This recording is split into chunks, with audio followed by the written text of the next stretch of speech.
চলে এসেছে খাবার খাবার দেবো। শ্যাওলা জমলেই কিন্তু তোমার কি করবে, পাত্রে পাত্রে শ্যাওলা একটা পাত্রে রেখে দেবে, পাত্রে রেখে দিয়ে আবার আর করতে হবে কি, দেখতেই পাচ্ছ সবুজ সবুজ আমার পানা আছে, পানাটা দিয়ে দিচ্ছে ডিমটা না পারতে পারে। আর ডিম পাড়ার পর মশা কি করে না, আমাদের রক্ত খেতে এসে ম্যালেরিয়ার জীবাণু। তোমাদের দেখাবো প্রায় 1 মাস 15 দিন হয়ে গেল আমার পদ্ম লাগানো। তারা এক একজন কেমন দেখতে হয়েছে, আর এবার আমাদের কি পরিচর্যা করতে হবে। তো চলো সাথে থাকো, দেখতে থাকো। নমস্কার, আমি সুলেখা, তোমরা দেখছো হবি ও সুলেখা।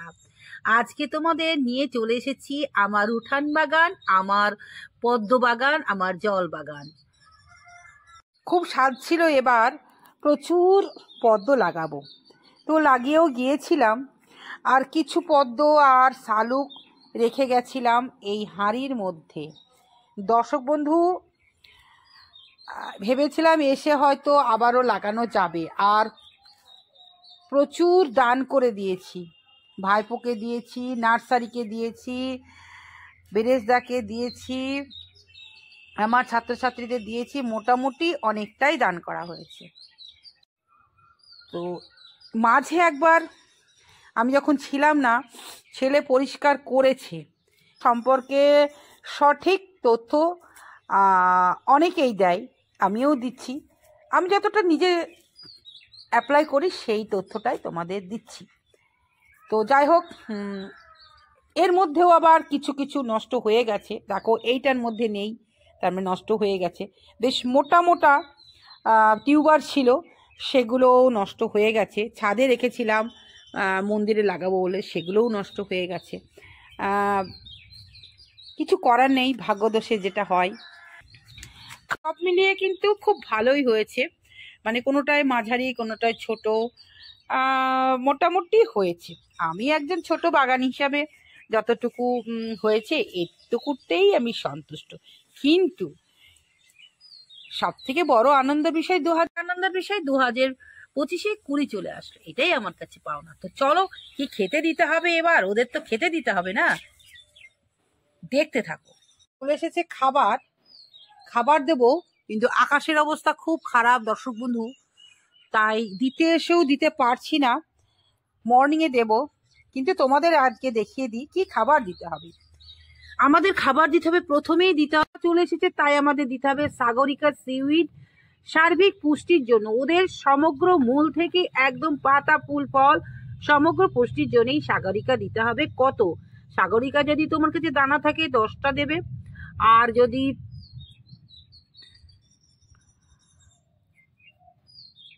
এমনি লিকুইড দাও তাহলে 10 ফোঁটা 10 ফোঁটা করে দিতে হবে। এবার খাবার দিতে হবে, কি খাবার দেব? খাবার দেব, দেখো এটা সাগরিকা দিতে হবে, তাই ড্রপার নিয়ে এসেছি। দিতে হবে লাল পটাশ দিতে হবে, আর দিতে হবে খোলের গুঁড়ো, আর তার সঙ্গে দিতে হবে এনপিকে। অবশ্যই এনপিকে যার কাছে যেটা আছে 19-19-19 বা 20-20-20, এটা কি করবে, এই যে 3টে 1 চামচ করে 3 চামচ হবে মেশাবে। 3 চামচ মেশানোর পর সেখান থেকে 1 চামচ নিয়ে সাদা কাগজে পুড়িয়া করে একদম পাঁকে, কাগজের পুড়িয়া করে একদম পাঁকে রোপণ করে একদম পুঁতে দিতে হবে, যাতে ওখান থেকে আস্তে আস্তে আস্তে খাবারটা নিতে পারি। এই হলো ব্যাপার। এটা অবশ্যই দিতে হবে দর্শক বন্ধু। সেটা এখন যেহেতু বৃষ্টি চলে এসেছে, দিতে এসেও দিতে পারলাম না, এটা তো দেবই। তার সঙ্গে দেব, এটা হচ্ছে একদম সম্পূর্ণ জৈব কীটনাশক কাকা। কেন দেবো? কারণ দর্শক বন্ধু, আমরা হচ্ছি মানুষের সঙ্গে মশার একটা সম্পর্ক আছে। তোমরা জানো যে স্ত্রী অ্যানোফিলিস মশা কি করে না, আমাদের রক্ত খেতে এসে ম্যালেরিয়ার জীবাণুটা প্রবেশ করিয়ে দেয় রক্তে। সেই রক্তে যাওয়ার পর দেহের মধ্যে 3টে জায়গায় ওদের একটা সার্কেল তৈরি হওয়ার পর সেখানে 24 ঘন্টা পর সেটা বিষ হয়ে যায়। সেই বিষটা রক্তে চলে আসে, দিয়ে 24 ঘন্টা পর কেঁপে কেঁপে জ্বর আসে, তোমরা তো জানোই। তো যাই হোক, স্ত্রী অ্যানোফিলিস মশার আবার চরিত্র হচ্ছে সে স্বচ্ছ জলের ডিম পারে, তাই এই যাতে এই জলের ডিম না পারতে পারে তার জন্য এই কাকা আমাদেরকে কি করতে হবে, 2 থেকে 3 ফোঁটা করে প্রত্যেকটা জলে দিয়ে দিতে হবে। দিয়ে দেওয়ার পর সেটাকে ঘুলিয়ে দিতে হবে, দিয়ে যাতে এখানে ডিমটা না পারতে পারে। আর ডিম পাড়ার পর পিউপা হয়, তারপরে ডিম, পিউপা, লার্ভা, পূর্ণাঙ্গ 4টে দশার মাধ্যমে ওদের জীবনচক্র সম্পূর্ণ হয়। তাই আমরা কি করব, মাঝে মাঝেই কাকা দিয়ে দেবো। মোটামুটি ওই ধরো মাসে একবার করে তো দিতেই হবে। আর করতে হবে কি, দেখতেই পাচ্ছ সবুজ সবুজ আমার পানা আছে, পানাটা দিয়ে দিচ্ছি কেন বলো তো, যাতে জলটা একদম স্বচ্ছ না থাকে, তার জন্য পানা দিতে হবে। আর পানা আবার কি হয় না, খুব তাড়াতাড়ি বৃদ্ধি পায়, এটা হচ্ছে একটা নাইট্রোজেন সমৃদ্ধ। তো তার জন্য পানাগুলো আমাদের 7 দিন অন্তর তুলে দিতে হবে, আর এটাকে শুকিয়ে আমরা এটাকে আবার সার তৈরি করে আবার সবজির গোড়ায় আমরা দিতে পারি।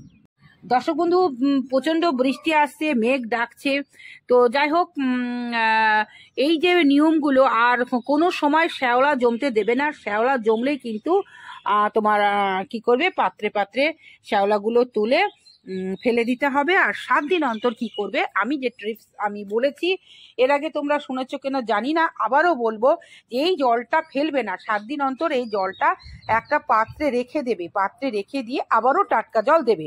ওই পাত্রের জলটা কি করবে, তুমি যে গরমের সবজি লাগিয়েছো সেই সবজি বাগানে গিয়ে সবজির গোড়ায় দিয়ে দেবে। কারণ এখানে আমার অমূল্য সম্পদ গোবর সার আছে, সেই গোবর সারের লিকুইড মানে এখানে থাকছে, ধরো 7 দিন জলটা তো একটা যাই হোক আরো একটা সারে পরিণত হয়ে যাচ্ছে, তরল সারে, তাই না?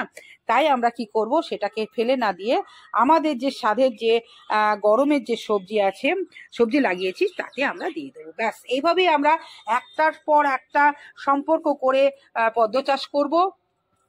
গিফট করো, খুব ভালো হবে। তাহলে আজকে আসি, আবারও দেখা হবে পরের ভিডিওতে। এখন চলছে হবি অফ সুলেখায় একদম আপডেট, মানে কোন ফুলটা কিভাবে পরিচর্যা করতে হবে সম্পূর্ণ আমি তুলে ধরার চেষ্টা করছি দর্শক বন্ধু। তার সাথে সাথে সবজি চাষটা করেছিলাম, দুর্ভাগ্য সবজিটা আমার নষ্ট হয়ে গেছে, আবারও আমি চাষ করে তোমাদের দেখাবো। আজকে এইটুকুই, সকলে খুব ভালো থেকো, সুস্থ থেকো। আবারও বলবো, সবুজের সাথে থেকো, হবি ও সুলেখার সাথে থেকো।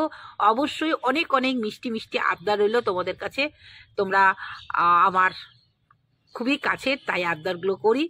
আজকে এইটুকুই, সকলে ভালো থেকো, টাটা।